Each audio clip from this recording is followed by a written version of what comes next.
Hello everyone and welcome to my channel. The purpose of this video is to discuss my experience during my interview for the role of system engineers at Infosys. I think आज से 2 या 3 हफ्ते पहले मेरा इन्फोसिस की जो journey थी या मेरा इन्फोसिस का जो इंटरव्यू से लेके अभी तक का मेरा जॉइनिंग तक का जो भी प्रोसेस था ये अभी से 1-2 महीने पहले शुरू हुआ था, 1 महीने पहले आई थिंक। और जो भी इसके स्टेप्स थे, मतलब पहला राउंड क्या होता है, नेक्स्ट राउंड्स क्या होते हैं, कैसे पता चलता है हमने क्लियर करा है इंटरव्यू या नहीं करा है, वो जो भी मेरी जर्नी है, जो भी अभी तक मैंने इन्फोसिस में एज अ फ्रेशर जो भी देखा है, वो सब मैं आपसे शेयर करने वाली हूँ। सो दैट ये जो वीडियो है ये आपके अगर अभी जैसे आप कमिंग चल रहे हैं, इन्फोसिस के सिस्टम इंजीनियर के इंटरव्यूज़ चल रहे हैं, ऑनलाइन असेसमेंट्स चल रही हैं, तो जो भी इसका प्रोसेस है आई थिंक ये आपको हेल्प करेगा। सो पहली चीज़ जो हुई थी या पहली चीज़ जो करनी थी that was the online assessment. जैसे मैंने रजिस्टर करा था इस ड्राइव के लिए, तो पहला मेल जो मुझे आया था या पहला जो राउंड था वो ऑनलाइन असेसमेंट था। और इस ऑनलाइन असेसमेंट का जो पैटर्न होता है वो सब मेल में आ जाता है। मेल में लिखा जाता है कि टाइम रिलेटेड इतने क्वेश्चंस होंगे, स्पीड एंड डिस्टेंस इतने क्वेश्चंस होंगे, इतने इतने मिनट्स दिए जाएंगे। तो बाकी मैंने जो भी रिसर्च करी है, मैंने जो भी वीडियोस देखे थे, उसमें काफ़ी सारे टॉपिक्स मेंशन थे, बट नहीं, इतना कुछ नहीं पूछा जाता है। जब भी आप रजिस्टर करते हो तो इन्फोसिस के मेल में ही उन्होंने प्रॉपर एक पैटर्न दिया होता है कि क्या क्या चीज़ें, क्या क्या क्वेश्चंस ऑनलाइन असेसमेंट में आने वाले हैं, कितने मार्क्स का होगा, कितने ड्यूरेशन का होगा, ये सब उसमें लिखा जाता है। तो बाकी सब ऐसे मतलब बेसिक एप्टीट्यूड क्वेश्चंस ही होते हैं, basic vocabulary, English, time direction, weight, speed, ये सारे क्वेश्चंस होते हैं, मेजरमेंट्स होते हैं। तो इजी होता है ऑनलाइन असेसमेंट। बट एक चीज़ जो ध्यान में रखने वाली है वो ये है कि ऑनलाइन असेसमेंट जो है ये बहुत बड़ा एलिमिनेशन राउंड होता है। मतलब मैंने जो देखा है, लिटरली हाफ से ज़्यादा लोग जो है ये ऑनलाइन असेसमेंट क्लियर नहीं कर पाते, और बहुत सारे लोग जो है ऑनलाइन असेसमेंट में ही एलिमिनेट हो जाते हैं। क्योंकि एक एप्टीट्यूड राउंड होता है, हमें फुल टाइम कैमरा ऑन रखना होता है, प्रॉपरली हमारी स्क्रीन रिकॉर्ड होती है, टाइम कम पड़ जाता है कैलकुलेशंस के लिए। तो एक टिप मैं जो यहाँ पे आपको दूंगी, जो भी उन्होंने इंटरव्यू, जो भी आपके जो भी रजिस्ट्रेशन का मेल आता है इन्फोसिस से, उसमें उन्होंने जो पैटर्न दिया होता है, स्ट्रिक्टली उसी पैटर्न पे अधेयर रहे। Do not look for the questions that are coming out from other groups और other people what they are saying. जो भी आपके मेल में लिखा गया है स्पेसिफिकली उसी उन्हीं टॉपिक्स के रिलेटेड क्वेश्चंस होते हैं, और उतना ही टाइम ड्यूरेशन दिया जाता है जितना उसमें, जितना मेल में लिखा होता है। कोई टाइम ड्यूरेशन का क्लैश नहीं होता है, कोई एडिशनल टाइम या लेस टाइम नहीं दिया जाता है। जितना टाइम मेल में दिया होता है उतना ही टाइम दिया जाता है। तो प्रॉपरली जो भी है अपना एप्टीट्यूड उसको थोड़ा स्ट्रॉन्ग करे। कुछ क्वेश्चन बैंक्स वगैरह होते हैं ऑनलाइन असेसमेंट्स के, अगर आपको चाहिए होंगे तो मुझे बता देना। मैं वो क्वेश्चन बैंक्स थे मेरे पास जिनको रेफ़र करके मैंने ये राउंड क्लियर किया था, और मेरी काफ़ी हेल्प हुई थी उन सब से। सो अगर आपको वैसा कुछ चाहिए तो मुझे कमेंट सेक्शन में बता देना। I will try to share that over drive और समवेयर एल्स, ताकि आप एक बार उसको रिव्यू कर सको। But do not depend on that completely, क्योंकि कुछ कुछ क्वेश्चंस हैं या कुछ कुछ सिमिलर टाइप के क्वेश्चंस हैं जो उसी में से आते हैं। सो फर्स्ट थिंग जो है that is your online assessment. जैसे आप अपनी ऑनलाइन असेसमेंट क्लियर करते हो या नहीं क्लियर करते हो, आपको एक मेल आ जाता है कि आपने आपकी असेसमेंट क्लियर करी है and this is the next round, और आपने आपकी ऑनलाइन असेसमेंट क्लियर नहीं करी है, you are eliminated from this round. And in case अगर आपने ये ऑनलाइन असेसमेंट क्लियर करी है तो नेक्स्ट राउंड जो होता है that is your interview round. तो कुछ कंपनी से थोड़ा डिफरेंट है इनका इंटरव्यू का पैटर्न। ये HR राउंड ऐसे कोई स्पेसिफिकली अलग से नहीं लेते हैं। इनका एक ही इंटरव्यू होता है that is technical plus behavioural, या HR बोल सकते हो इन शॉर्ट। तो इस इंटरव्यू में क्या रहता है, मतलब ऑनलाइन असेसमेंट देने के बाद मुझे एक हफ्ते के अंदर अंदर ही मेरा इंटरव्यू स्केड्यूल कर दिया था, और मुझे 4 दिन पहले मेल आया था कि आज से 4 दिन बाद आपका इंटरव्यू है।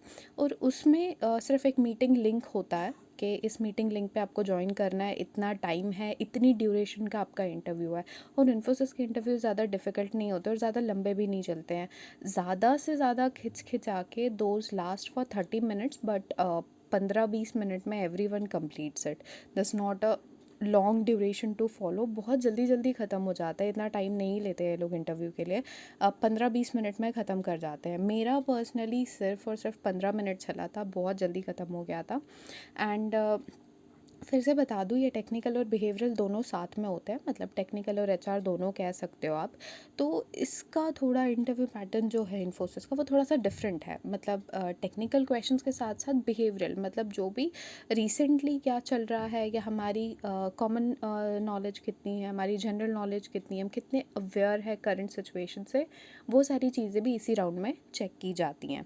अच्छा, तो पहला स्टेप जो था that was my ID validation. जब भी आप अपने टेक्निकल इंटरव्यू के लिए जाओगे, वेबएक्स का लिंक होता है, वेबएक्स लिंक पे आप जब भी ज्वाइन करोगे, अपना कोई भी एक आईडी कार्ड अपने पास रख लेना, क्योंकि सबसे पहली चीज़ जो इंटरव्यूअर आपके साथ करेगा, वो आपसे आपका आईडी कार्ड मांगेगा, आपकी आईडी वेरिफिकेशन के लिए, ताकि जो नाम आपने प्रोफाइल में दिया है वही नाम आपका, जो भी आपका गवर्नमेंट इशूड आईडी कार्ड है, उससे वेरीफाई होना चाहिए।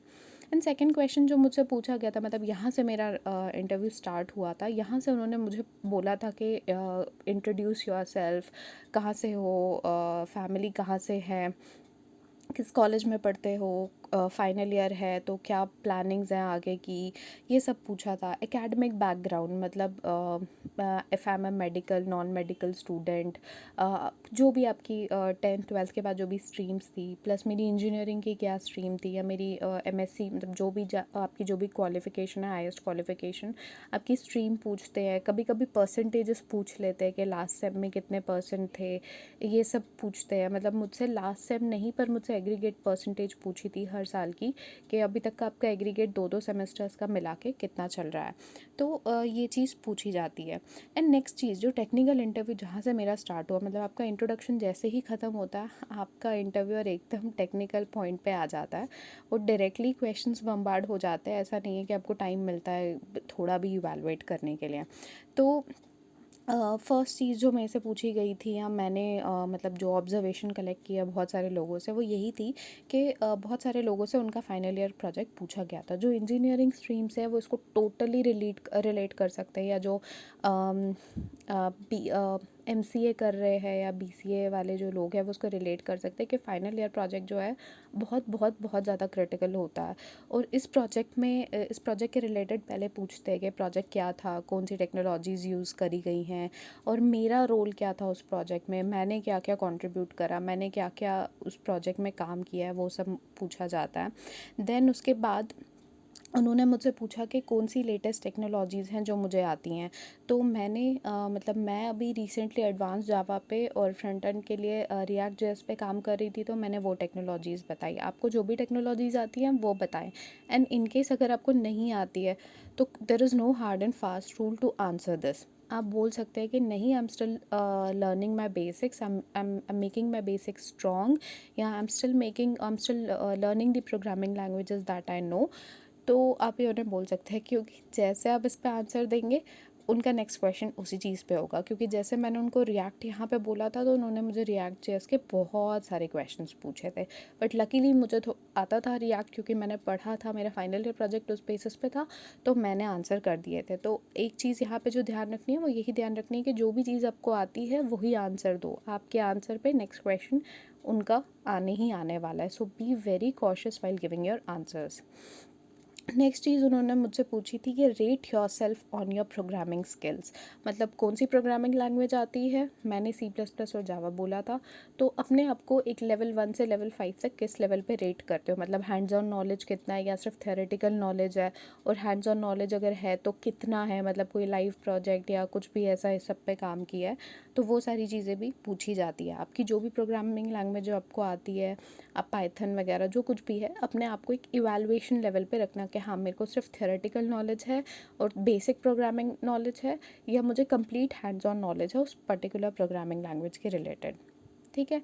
नेक्स्ट क्वेश्चन मुझसे पूछा गया था, और ये बहुत कॉमन और बहुत फेवरेट क्वेश्चन है इन्फोसिस में। मैंने ऑलमोस्ट हर इंसान ने मुझे बोला था कि उन्हें ये क्वेश्चन पूछा गया था। So this question was, do you know any of the software development और सॉफ्टवेयर टेस्टिंग मॉडल्स। तो SDLC मतलब सॉफ्टवेयर डेवलपमेंट लाइफ साइकिल क्या होता है, उसके फेजेस क्या होते हैं, ये सब मुझसे पूछे गए थे। और ये सब मुझसे इसलिए पूछा गया था क्योंकि मैं कंप्यूटर साइंस बैकग्राउंड से हूँ। अगर आप कंप्यूटर IT इन सब से नहीं हो, आप कोर ब्रांचेस से हो, जैसे मैकेनिकल, इलेक्ट्रिकल, तो अगर आप ये वीडियो देख रहे हो तो प्लीज़ ये पढ़ के जाइए। अगर आपको ये सब नहीं पता है दैट्स ओके, थोड़ा सा बेसिक रिसर्च कर लेना, सॉफ्टवेयर डेवलपमेंट मॉडल्स क्या होता है, टेस्टिंग मॉडल्स क्या होते हैं। इवन इफ़ आप सिर्फ उनके नाम पढ़ सकते हैं, नाम बता सकते हैं, ये भी काफ़ी है, क्योंकि जो नॉन आईटी ब्रांचेस हैं, नॉन कंप्यूटर ब्रांचेस हैं, उनके लिए ये समझना और उसको इवैल्यूएट करना थोड़ा सा डिफिकल्ट है। तो इट्स ओके अगर आप मैकेनिकल, सिविल या कोई भी ऐसी ब्रांच है जहाँ पे आप लोगों ने ये नहीं पढ़ा, तो at least software development life cycle के नाम पढ़ के जाना, कौन कौन से होते हैं। कुछ टेस्टिंग मॉडल्स है, जैसे वाटरफॉल मॉडल हो गया, या SDLC में एजाइल मॉडल्स होते हैं, तो इनके एटलीस्ट नाम पढ़ के जाना, बेसिक इतना तो पढ़ के ही जाना, क्योंकि ये क्वेश्चन पूछा जाता है। और क्योंकि मैं कंप्यूटर साइंस ब्रांच से हूँ, तो मेरे से काफ़ी सारे सॉफ्टवेयर डेवलपमेंट लाइफ साइकिल के जो मॉडल्स थे मुझसे पूछे गए थे। बट हाँ, क्योंकि हमारे सिलेबस का पार्ट होता है, so we know a lot about this. In case if you are not having any knowledge on this, at least learn basic names of these, and आप उन्हें बोल सकते हैं कि मैं नॉन आईटी ब्रांच से हूँ, मैंने इतनी ही इन्फॉर्मेशन जो है मैंने अभी तक गैदर कर रखी है, that is perfectly okay with them. They just want to check कि आपको ये चीज़ें पता है या नहीं पता है। एनीवेज उनकी ट्रेनिंग में they are gonna give you a lot of data, lot of information about these models. तो नेक्स्ट चीज़ जो मेरे से पूछी गई थी वो DBMS पे आ गए थे, कि डेटाबेस मैनेजमेंट सिस्टम्स में आपको कौन से क्वेरीज आप लिख सकते हो। SQL में पूछा गया था, SQL क्या होता है, RDBMS क्या होता है, प्राइमरी कीज़ क्या है, यूनियंस क्या है, छोटे छोटे क्वेश्चन से, वन लाइनर, एक डेफिनेशन दिया बस। और हाँ, कोई कोड नहीं पूछा था लिखने के लिए। और मैंने जो अभी तक सुना, बहुत बेसिक कोड्स दिए गए थे, कि किसी की एज कैलकुलेट करो, या एक कैलकुलेटर छोटा सा बनाओ जिसमें एडिशन, सब्ट्रैक्शन या ऑपरेशंस हो, और प्राइम नंबर्स डिस्प्ले करो। ऐसे बेसिक बेसिक से कोड्स थे, कोई डिफ़िकल्ट कोड नहीं था। पर पर्सनली मुझे कोई कोड नहीं पूछा गया था। मेरे को पूछी गई थी SQL की एक क्वेरी, एक एम्प्लॉय टेबल दिया गया था, और मुझे बोला गया था उस एम्प्लॉय टेबल में से जितने भी एम्प्लॉयज़ सिमिलर डिपार्टमेंट में काम करते हैं, reporting under a similar manager, उनकी एक क्वेरी बनाओ और उनका रिजल्ट फेच करके बताओ। तो आपको सिर्फ क्वेरी बनानी होती है, बेसिक बेसिक ट्राई कर लेना, एस्ट्रिक कमांड्स या कैसे लिखा जाता है, दैट्स ओके। बहुत बहुत सिंपल प्रोग्रामिंग क्वेश्चंस है, कोई डिफ़िकल्ट लेवल नहीं है क्वेश्चंस का। प्रोग्रामिंग्स भी बहुत सिंपल होती है, prime number, odd and even कैसे ढूंढते हैं, ये सारे ऐसे बेसिक प्रोग्राम्स होते हैं जो भी प्रोग्रामिंग लैंग्वेज आपको आती है उसमें लिखने के लिए बोलते हैं। और SQL की क्वेरीज भी बहुत सिंपल है, कि स्टूडेंट टेबल से ढूंढ के बताओ क्लास 10th में कितने बच्चे हैं, रोल नंबर यहाँ से यहाँ तक के जो भी है बच्चे, उनके उनके रोल नंबर वाइज उनको सॉर्ट करो। ऐसे सभी क्वेरीज होती है SQL की भी, बहुत ज़्यादा मुश्किल नहीं होता है। और यहाँ पे मेरा जो है टेक्निकल इंटरव्यू ख़त्म हो गया था। ये सब क्वेश्चंस के बाद उन्होंने स्टार्ट किए मेरे बिहेवियरल रिलेटेड जो क्वेश्चंस थे, और वो क्वेश्चंस टोटली अलग होते हैं जो भी सुने थे, या मैंने यूट्यूब में रिसर्च करके, या मैंने जो भी ग्रुप्स वगैरह से पढ़ के करा था, उसके रिलेटेड बिल्कुल नहीं थे। तो अगर आप मतलब ये वीडियो देख रहे हो, तो ये डेफिनेटली आपको बहुत बहुत बहुत ज़्यादा हेल्प करने वाला है, क्योंकि अभी तो ऐसा ही चल रहा है कि वो लोग इसी पैटर्न के क्वेश्चंस पूछ रहे हैं, इसी तरह के क्वेश्चंस पूछ रहे हैं। मतलब